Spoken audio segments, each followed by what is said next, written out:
அனைவருக்கும் இனிய மாலை வணக்கம். என்னை வாழ வைக்கும் அன்னை தமிழையும் என் கல்விக்கு அடித்தளமிட்ட தேவரியாடி இந்து கல்லூரியையும் வணங்கிக் கொண்டு எனது வரவேற்புரையை ஆரம்பிக்கின்றேன். எமது கலை, கலாச்சாரம், பண்பாடு ஆகியவற்றில் வரவேற்பிற்கு மிகுந்த முக்கியத்துவம் உள்ளது.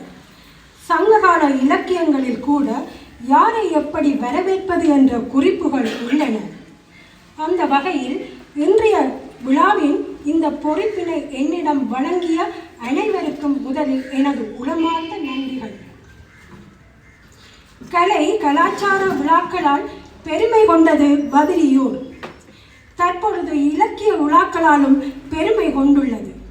அந்த வகையில் பதிலியூரில் மீண்டும் ஒரு இலக்கிய ஆரமாய் மிளிர இருக்கும் எழுத்தாளர், ஊடகவியலாளர் சூரன் ஏ. ரவிவர்மா அவர்களின் திரைக்கு வராத சங்கதி என்னும் நூல் வெளியீட்டு விழாவிற்கு வந்திருக்கும் அனைவரையும் பணிவோடும் மகிழ்வோடும் நூலாசிரியர் சார்பாக இரு கரம் கூப்பி வரவேற்றுக் கொள்கின்றேன்.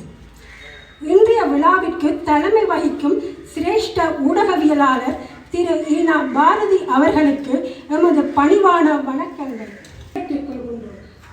மற்றும் யாழ் பல்கலைக்கழக ஊடகத்துறை தலைவர் திருமதி பூங்குழலி ஸ்ரீ சங்கீர்த்தரன் அவர்களையும் வரவேற்றுக் கொள்வதில் மட்டற்ற மகிழ்ச்சி அடைகின்றோம். மேலும் எமது அழைப்பை ஏற்று பல சிரமங்களுக்கு மத்தியிலும் நேரத்தை ஒதுக்கி இவ்விழாவிற்கு வந்திருக்கும் அனைவரையும் வருக வருக என மீண்டும் ஒரு முறை வரவேற்றுக் கொள்கின்றோம். இன்றைய மாலை பொழுது உங்களுக்கு இனிதாக அமையும் என நம்புகின்றேன்.